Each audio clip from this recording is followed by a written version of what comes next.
দেখুন আজকে বানাচ্ছি দই পটল। হ্যাঁ, দই পটলের জন্য আমি পটলগুলোকে এরকম কেটে নিয়েছি, একটু একটু করে খোসা রাখতে হবে তার গায়ে রেখে, আর দুই দিকে পটলের দুই মুখটা একটু ছুরি দিয়ে একটু কেটে নিতে হবে, একটু বটির সাহায্যে একটু কেটে নিলেও হবে।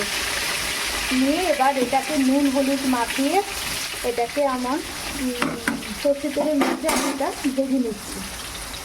একটু লাল মতন করে ভেজে নিলে হবে, ভালো লাগবে।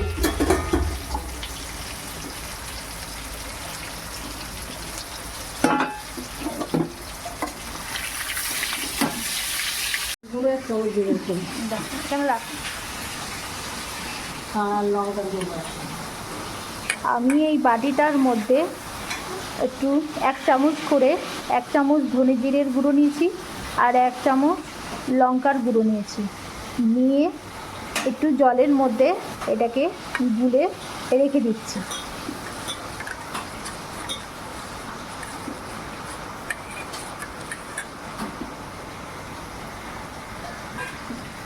আর এখানে অনেকগুলো কতটা কাজু আর বেশ খানিকটা কাঁচা লঙ্কা আমি জলের মধ্যে ভিজিয়ে রেখে দিয়েছি।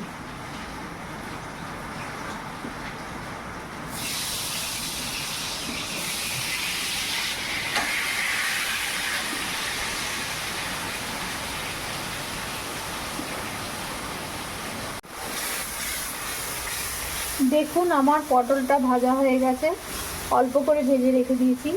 এবার কড়াইয়ের মধ্যে তেল দিয়ে, সর্ষের তেল দিয়েছি পরিমাণ মতো, তার মধ্যে আমি গোটা গরম মশলা দিয়ে দিয়েছি, একটু নেড়ে চেড়ে তার মধ্যে আমি যে মশলাটা করে রেখেছিলাম বাটির মধ্যে, ধনে জিরের গুঁড়ো লঙ্কার গুঁড়ো দিয়ে যে জলটা দিয়ে মিক্স করে রেখেছিলাম সেটা কড়াইয়ের মধ্যে দিয়ে এইভাবে নাড়তে হবে। মশলাটা তেল ছেড়ে গেলে, হ্যাঁ, মশলা থেকে তেল ছেড়ে গেলে তারপরে আমি পটলগুলো দিয়ে দেবো। তারপরে দেখো তেল ছাড়ছে। এখন নাড়তে হবে।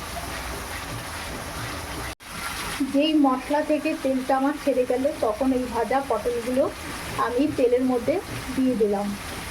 দিয়ে এবার এই পটলগুলোর গায়ে একটু মশলাটা যাতে মেখে যায় সেই মতন করে নেড়ে নিলাম।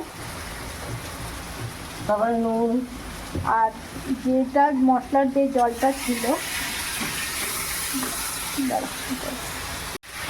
পরিমাণ মতো কড়াইতে নুন দিয়ে আর যে জলটা অল্প করে জলটা দিলাম যাতে একটু এটা গা মাখা মাখা হবে, বেশি ঝোল হবে না। যেহেতু এটা দই পটল সেহেতু এটা একটু গা মাখা মাখা হবে। আমি সব রকম মশলা দিয়ে মাখিয়ে একটু অল্প জল দিলাম, দিয়ে এটাকে একটু সেদ্ধ হতে দিলাম।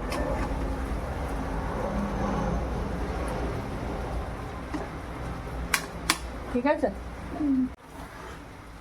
আমি ওটা ঢাকনা দিয়ে রেখেছিলাম, ঢাকনা দিয়ে একটু পটলগুলোকে সেদ্ধ হতে দিয়েছিলাম। সেদ্ধ হয়ে গেলে আমি যে কাজু বাদাম আর কাঁচা লঙ্কা আর দই দিয়ে একটা মিশ্রণ মতন করেছিলাম মিক্সিতে, সেটা পটলের মধ্যে দিয়ে দিয়েছি। আর একটু চিনি দিয়েছি 2 চামচের মতন। আপনারা যেমন চিনি খাবেন তরকারিতে সেই মতন আপনারা চিনি দিতে পারেন। আর আপনারা চাইলে দইটা পরেও ফেটিয়েও দিতে পারেন।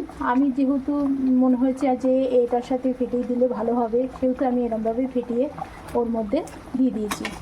আর আপনি 3-4টে মতন কাঁচা লঙ্কা একটু চিড়ে ওই দই পটলটার মধ্যে লঙ্কাটা পরিমাণ মতো যেরকম খান দিয়ে দেবেন। দেখুন এবার আমি এটা তরকারিটা ফুটতে দিয়েছি। এবার যখন একটু বেশ মাখা মাখা হয়ে যাবে তখন আমার দই পটল রেডি হয়ে যাবে।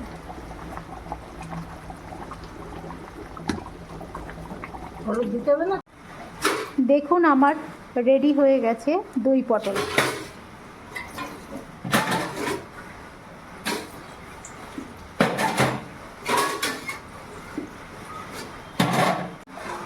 এটা আপনারা ফ্রাইড রাইস, ভাত, লুচি, পরোটা, রুটি সবার সাথেই খেতে পারবেন।